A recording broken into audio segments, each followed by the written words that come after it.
نحمده ونصلي ونسلم على رسوله الكريم اما بعد فاعوذ بالله من الشيطان الرجيم بسم الله الرحمن الرحيم الصلاة والسلام عليك يا سيدي يا رسول الله وعلى آلك وأصحابك يا سيدي يا حبيب الله۔ درس سیرت النبی صلی اللہ علیہ وسلم میں گزشتہ درس میں قرآن حکیم اور مسلم شریف، بخاری شریف، دیگر کتب حدیث کے حوالہ سے نبی پاک صلی اللہ علیہ وسلم کو جو اللہ پاک نے عظمت معراج عطا فرمائی، یہ ایک عظیم الشان، بے مثال، بے نظیر معجزہ عطا کیا، اس کا میں نے خلاصہ عرض کیا، اور آج اسی پر آگے بات رب بڑھائیں گے۔ بجائے اس کو بیان کرنے کے تو اس سلسلے میں تین خیالات پائے جاتے ہیں۔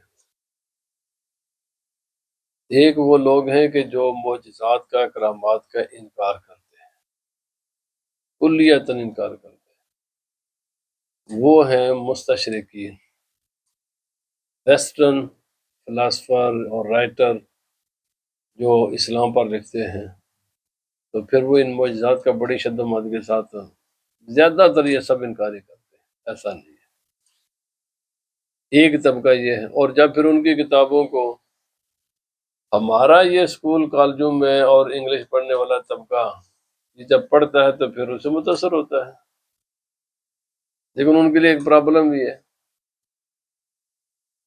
یہ ہے کہ معجزات کا ذکر قرآن پاک میں ہے۔ اب وہ قرآن پاک کا انکار کر کے وہ اپنے آپ کو مسلمان کیسے کہیں؟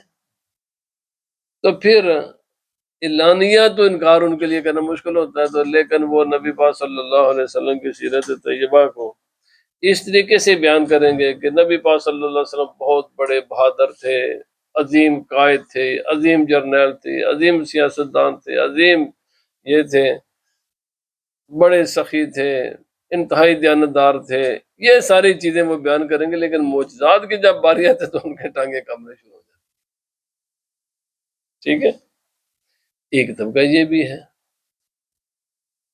اور ایسا بھی خود جو ہماری گھروں میں پیدا ہوئے، ہماری اولادیں، مقصد یہ کہ ہمارے ہی مسلمانوں کے میں سے کچھ ایسے لوگ ہیں کہ جو کرامات کو بیان جب کی جائیں، جب معجزات کا بیان کیا جائے تو ان کی تھوڑا سا ان کے چہرے پر دیکھیں نا کہ وہ ان کا چہرہ مرجھا جائے گا، یعنی ان کا دل اس چیز کو قبول نہیں کرتا۔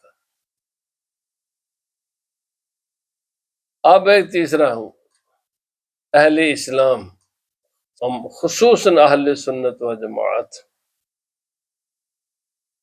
ہمارا یہ متفق علیہ عقیدہ ہے کہ انبیاء کرام کے معجزات جو قرآن حکیم نے بیان کیے اور جو احادیث صحیحہ سے ہم تک پہنچے، سب پر ہمارا ایمان، سب پر حق ہے، سب سچ ہے۔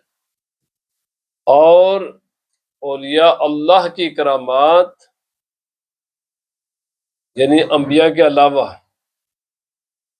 نبی کے ہاتھ پر جب یہ چیزیں ظاہر ہوتی ہیں تو اس کو معجزہ کہا جاتا ہے، اور نبی کے علاوہ تو اس کو پھر آگے تفصیل میں ادھر نہیں جانا چاہتا، بس کسی اہل ایمان کے ہاتھ پر کوئی ایسا چیز واقع ہو تو اسے کرامت کہتے ہیں۔ معجزات بھی برحق ہیں، کرامات بھی برحق ہیں۔ کیوں؟ اس لیے کہ معجزات کا بھی ذکر قرآن مقدس میں براہ راست خدا تعالیٰ نے بیان فرمایا ہے، اور کرامات کا بھی ذکر اللہ رب العزت نے قرآن مقدس میں فرمایا ہے۔ اور پھر یہ معجزات کا ذکر صرف قرآن پاک میں نہیں ہے، بلکہ سب کا کتب تورات انجیل میں بھی اللہ رب العزت نے ان چیزوں کو بیان فرمایا ہے۔ اب میں چند ایک چیدہ باتیں کر کے، بھائی وہ جو کہ یہ لوگ پڑھتے ہیں نا، فزکس پڑھتے ہیں نا، کہتے ہیں یہ دنیا، یہ مادہ ہے، یہ فزکس ہے، طبعیات ہیں، بس اس کے کچھ قوانین ہیں، ان قانون کا خلاف نہیں ہو سکتا۔ کیسے خلاف ہوگا؟ آگ کا کام جلانا ہے تو جو بھی اس میں جائے گا وہ جلے گا، ٹھیک ہے نا۔ یہ اس قسم کے وہ کہتے ہیں، یعنی وہ ایسے سمجھتے ہیں کہ آگ یا مادہ کہہ لیں آسان لفظوں میں، فزکس میں یہ ساری چیزیں شامل ہیں، یعنی یہ قانون قدرت ہے۔ یعنی ساری پاور ان کی اپنی ہے، کوئی اس کے خلاف نہیں ہو سکتا۔ حالانکہ حقیقت کیا ہے؟ او بھائی، جب تم نے یہ مان لیا کہ ساری کائنات کا خالق مالک ایک وحدہ لا شریک خدا ہے، اور وہ علیم بذات الصدور بھی ہے، اور ان اللہ علی کل شیء قدیر کی شان والا بھی ہے، تو آگ میں اگر جلانے کی صلاحیت ہے تو یہ خود اس کی خود ہے یا کسی نے آگ میں جلانے کی صلاحیت پیدا کی ہے؟ تو میرے بھائی، آگ میں خود جلانے کی کوئی صلاحیت نہیں ہے، اللہ رب العزت نے اس میں جلانے کی قوت پیدا فرمائی ہے، یاد رکھیں۔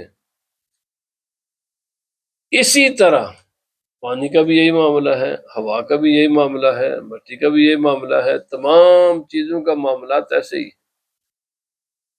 کہ جب یہ ساری اگر خدا چاہے، پانی کیا کرتا ہے؟ پیاس بجھاتا ہے، آگ کو بجھاتا ہے، اور آگ جلاتی ہے۔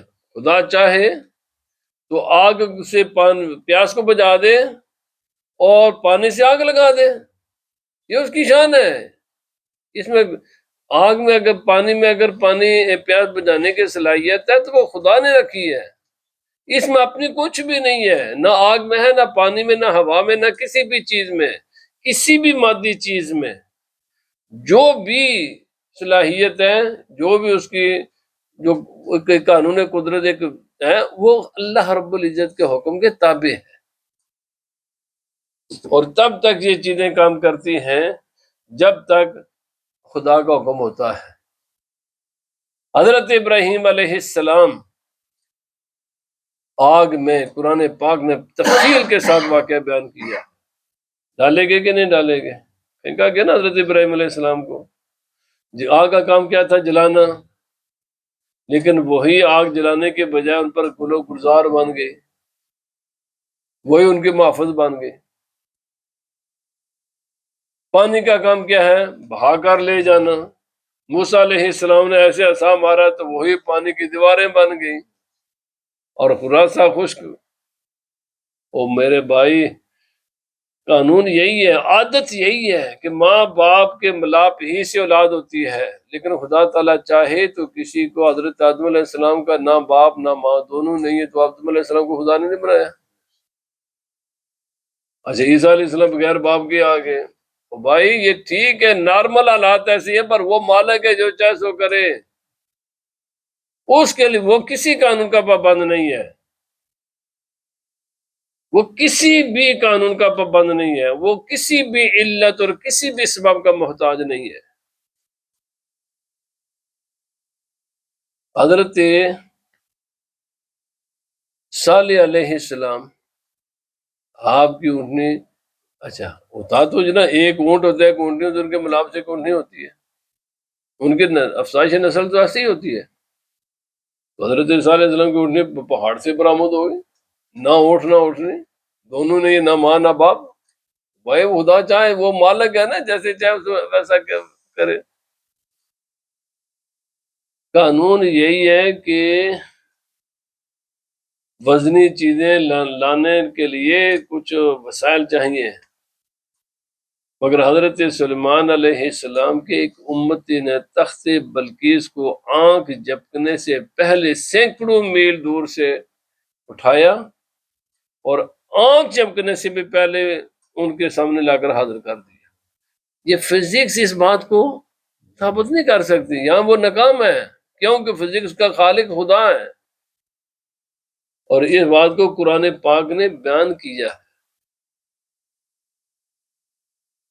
حضرت موسیٰ علیہ السلام کے زمانے میں مشہور واقعہ قرآن پاک کا، ایک آدمی نے ضرور قتل کر دیا، قاتل کا پتہ نہ، او بھائی یہ کون سا، مجھے بتاؤ، بڑی ڈیولپ ہو گئی ہے نا، میڈیسن بہت ڈیولپ ہے، کوئی شک نہیں کی ہے، اور پر ایک آدمی کا قتل تو گائے کو ذبح کر کے اسی کا ٹکڑا لگایا تو زندہ ہو گیا انسان۔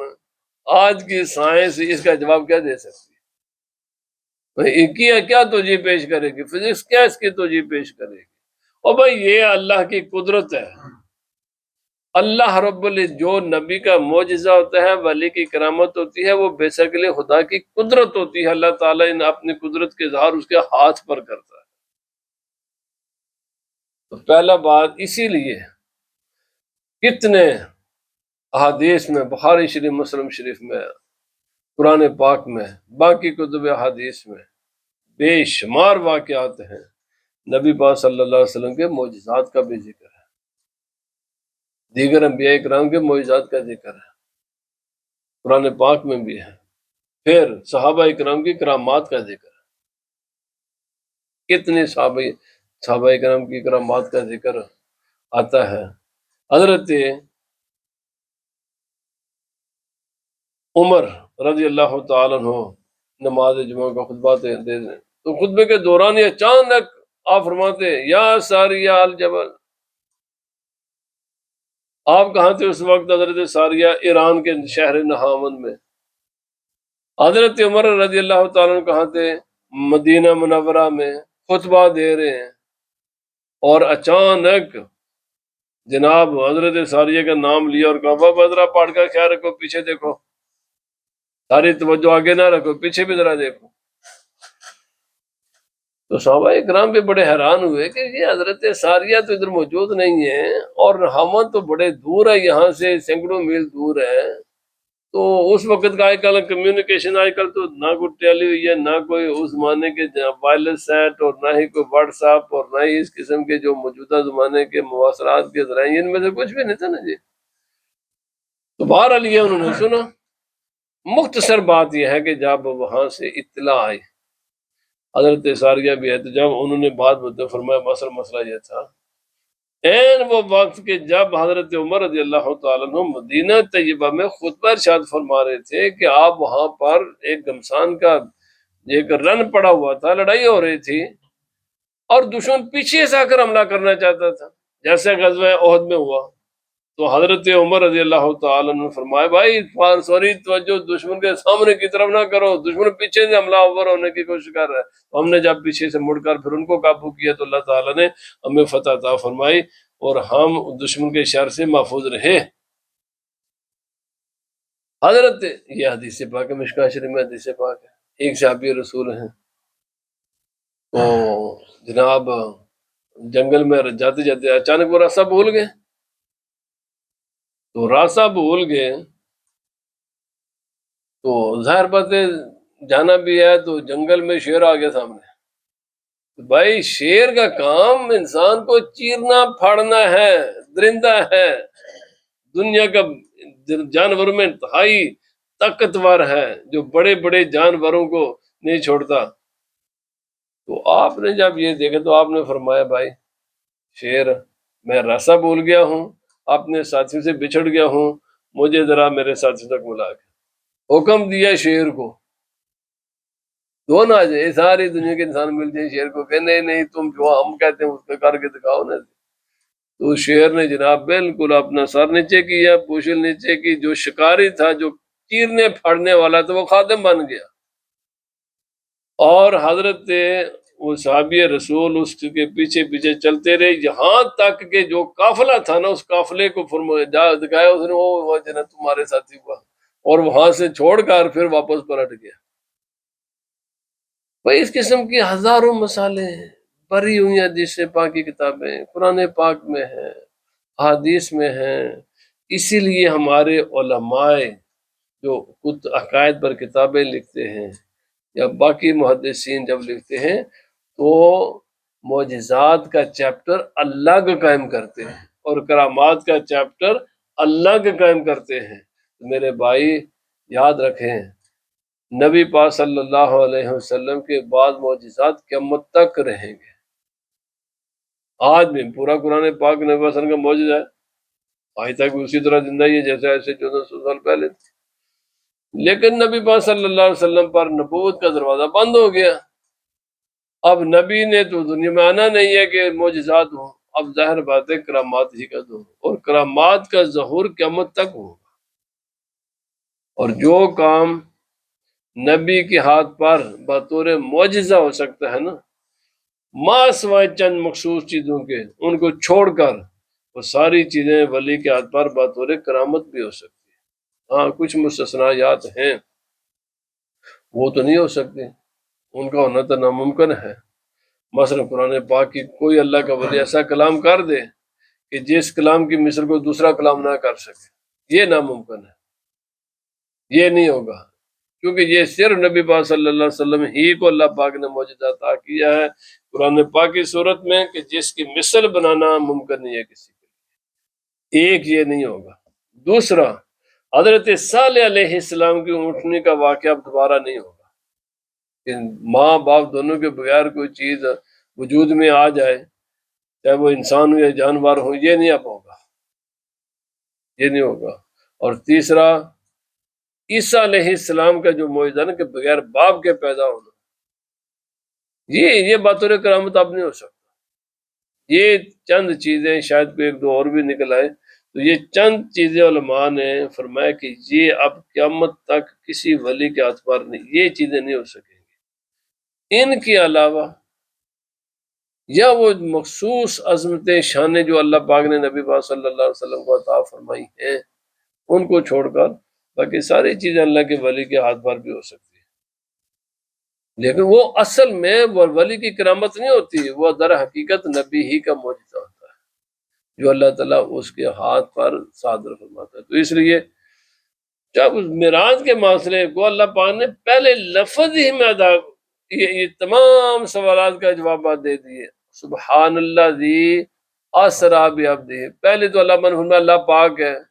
بھائی یہ جو تمہارے جتنے بھی سوالات ہوتے ہیں نا، ان تمام چیزوں کے محتاج تم ہو، اللہ تعالیٰ ہر قسم کے عجز سے پاک ہے، اس کے لیے کوئی بھی چیز ناممکن نہیں ہے، اس کے لیے کوئی چیز ناممکن نہیں، وہ ہر چیز پر قادر ہے۔